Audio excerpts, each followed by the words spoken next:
the yoginis are supposed to give you Ashta Siddhis. Okay.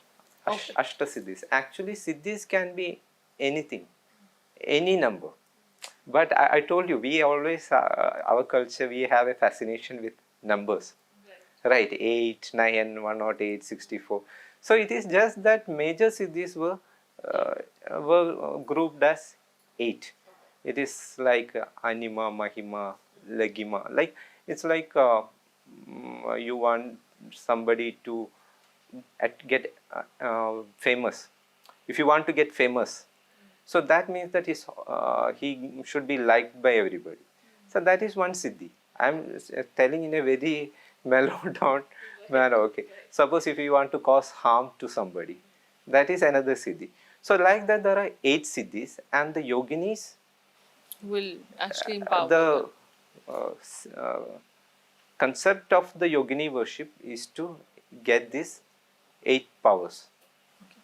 So presently, are all the Yogini temples destructed in Bharat? Is there any temple which is still alive and like it was, or all of them have been destructed? Almost all of them have been destroyed. Like we have it in Orissa, Hirapur, then Ranipur, Jariel we have, then Mitauli we have, then as I told you, Khajuraho we have. All of them has been destroyed. Okay. And what happens when the temples are destroyed? Where does that energy go? Because you wrote something about a curse of yoginis. So what is that about? Yeah, that was written in a similar, but then you have to identify the relation of yoginis with the mother goddess. Okay. Okay. If you look at Lalita Sahasranama, various other texts, the great goddess Shakti, she is regarded as the Mahayogini. Chadu Shashti Kodi Yogini Gana Sevida. Chadu Shashti Kodi Yogini Gana Sevida. That is the one who is served by 64 crore yoginis. Okay. Okay. So she is being served by these yoginis. The yoginis are something like Shiva and her ganas. Okay. The okay. I'm telling in a very simplified way.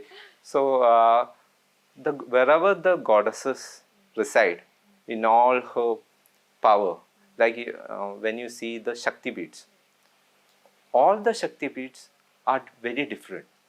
Right. It is not like normal places. It is where the goddess herself is there, because she is present there, because the body part of Sadi fell there.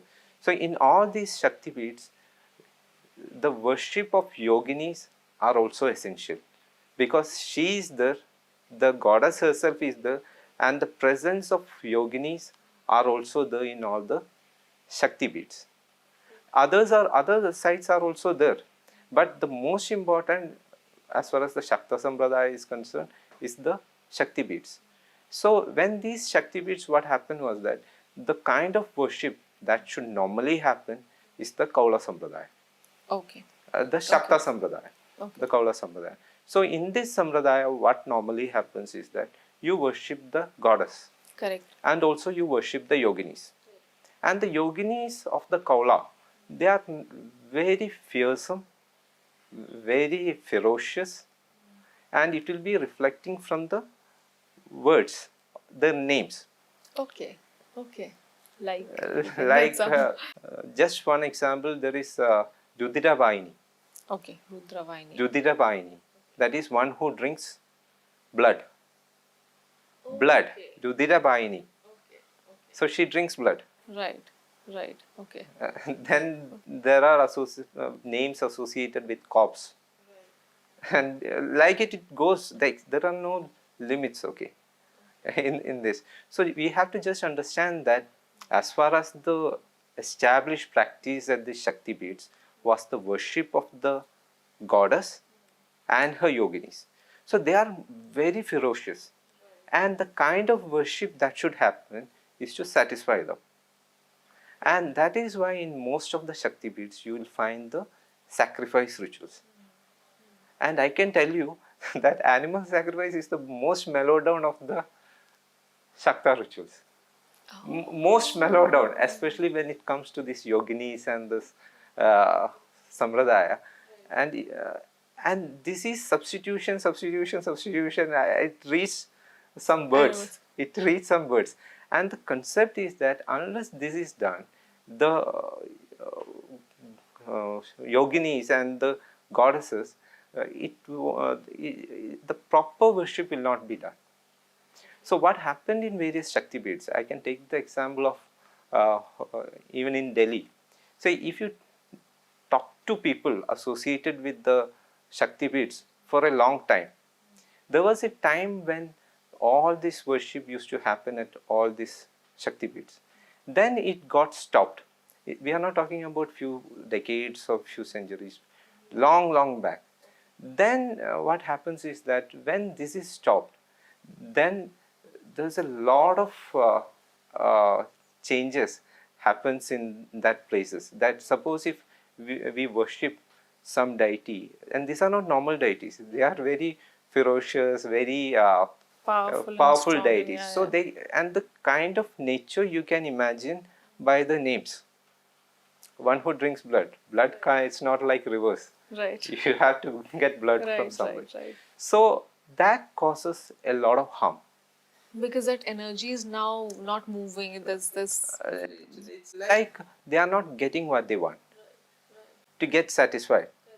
They are not, as far as the deities are concerned, especially the ferocious deities, many people fear them because when we summon there is a concept that when we do the kriya, when we do the tantra and summon the deity, if it's a normal deity, it's like the negative, they will not curse easily.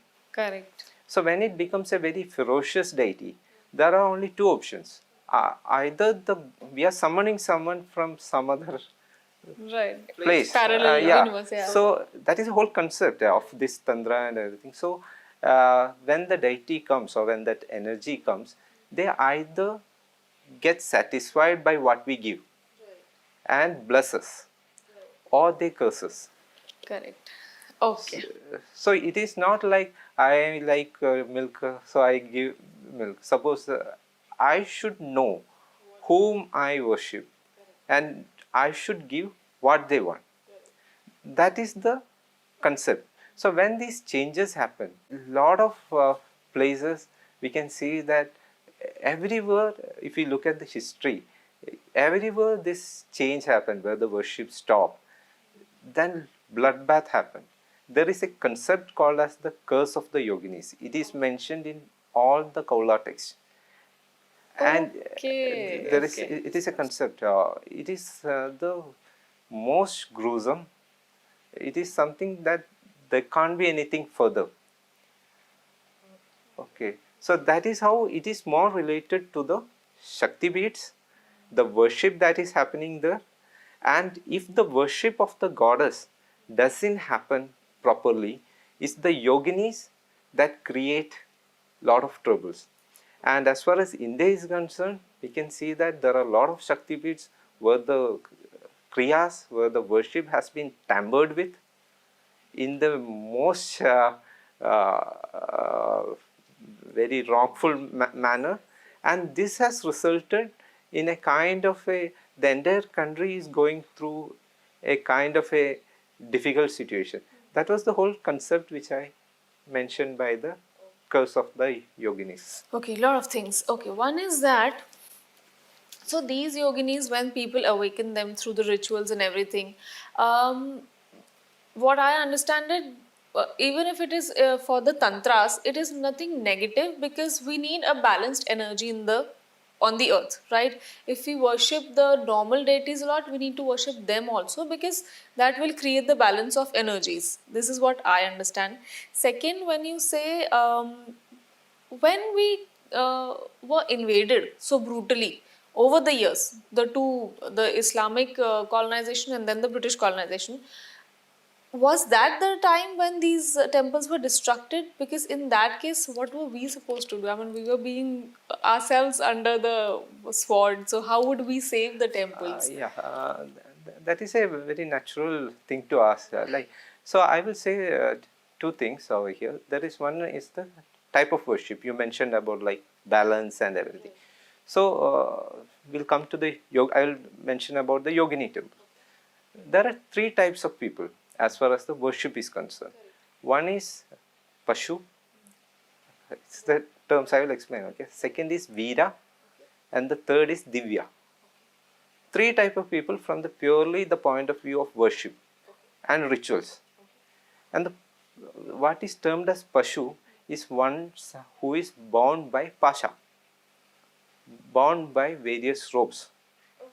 So he has fear, he has a lot of things which compels him not to do anything. It's like a person who leads a normal life. A lot of emotions as Like a normal human being. normal people. Okay. So they are not supposed to do this kind of worship as far as Yogini worship is concerned. Second is the Veera. The Veera is a person who fights for the country, fights for something that is good, dharma or something. Suppose the king, he is supposed to be a Veera. Right. Okay. Got it. So his energy needs are different. Did you get the point? Like a normal, He has to be fierceful and he has to be needs lot to of... have that courage. He needs to have that aggression. So this kind of worship is for the Veera. Okay. Okay, so these kind of temples were not meant to be, especially the Shakti beads, and it may find a bit difficult, but the concept is that the one who is Veera, belongs to that Veera category, is supposed to do this worship, especially the Yogini worship. Okay, usually what we say, Kshatriyas were supposed to do this. Is that so? Or anyone Veera, who's anybody into... who has that courage, who has that courage, and these people needs that kind of energy for taking out these kind of adventures, like wars and everything. So, and the third part I'll just mention, like the Divya. Divya is something like they have renunciated, they have reached the level of the gods and something like it, and it's something like they need not go through the normal rituals. Like if we say Pushpam Samarpayami, it's like we are offering flowers. Right. A person belonging to the Pashu and the Veera category, we give the flower. The person belonging to the Divya category, he need not give the flower. Out of his own mind, that tattva he would have created and offered to the deity. Wow. Okay. I got it. Okay, so we'll just set aside this third part. So, coming to your point, like these are the temples where these people got their aggression, because if you see, like even the army has a different lifestyle, isn't it? Very. Army has a different kind of upbringing. They have a different discipline, and they have the different training. So we cannot just go to them and say, oh, this is bad, you should be like us. So what happened, what can be deduced is that at a point of time, some people started neglecting and stopping the rituals at these temples. So the entire support system that protected the entire civilization, it crumbled. Okay. Can we have the time around which this would have happened, if by chance you can give me? Yeah, like that is all deducing. Okay, it cannot be like if you ask me like what is the proofs. Now we say anything, they will ask. No. I completely believe I'm not asking for proofs, just the time. Yeah. I understand, but I also want to be very objective. Like this is something that can be deduced only because what happened 1,000, 2,000 years back. It can't be said with like 100% like this is, unless somebody writes it somewhere. So what happened was that it was not a linear. Okay. Did you get the point? Like at some point, some places, this as far as a temple is concerned, it is not the destruction that happens first.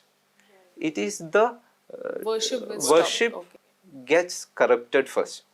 Only after the worship gets corrupted can the destruction of the temple happen. Got it. That is the whole concept. So if you just go through history, what you can see is that before the Islamic invasion, there was a period where alternate ideologies also came to Bharat, where there is no need for rituals, there is no need for any elaborate sacrifices. There was a counter cults started coming in, no animal sacrifices. So what happened was that a lot of people went to the Shakti Peeths and stopped the rituals forcefully by it is fact, okay, like even if you go through certain text, you can see that there are documented history where it is told that somebody went to Shakti Peeths and made the Devi vegetarian. Okay, so from what and an objective viewpoint, there are two sides to it. One is the ritualistic side from a believer viewpoint, and the other is a objective viewpoint. But what we know is that from this is that something happened over there. Right. And that is part of history. This what I mentioned, like there was tampering of rituals that happened with Shakti beads. There was tampering of rituals almost everywhere throughout Bharat, but it is more like certain corrections were also done. Like even in the case of Shankaracharya, he did a lot of things to weed out alternate ideologies in Bharat. But he belonged to a separate Dakshina Sampradaya. Right. So what happened was that at a lot of places, this Tantra Sampradaya would have got suppressed. Okay. So, do you think what you said in the scriptures, it is written about the curse of Yoginis? So, was it related to this that when the Yogini temples will get corrupted, the rituals will get corrupted, then such kind of invasions will happen and there will be bloodbath and all? It is like it is clearly mentioned in Kularnava. It is not exactly like what is mentioned is that Kularnava Tantra mentioned is that even if someone tries to stop the worship of the as per Kula, as per the Kaulajara, he will be cursed by the Yoginis. This Kulanam is written very old text. So whatever is in the scriptures, it is very clear that anybody who tries to stop this rites, he will incur the curse of the Yoginis. So it's like I wouldn't say that everybody should believe it. It's up to the person who is believer, this side or that side. But only thing that can be told is that there was corruption of rituals. There was a time where we neglected our temples, and the invasions happened afterwards. And based on interactions and with a lot of people, there is a fact that comes forward that even in lot of Shakti beads, what is now happening is not the original rituals that should have happened there, and the Yoginis, which should have been worshipped at the Shakti beads, are not happening as of now. One exception may be the Kamakya. Right. Okay. There it is still happening the way it used to happen. Yoginis are being worshipped. Okay.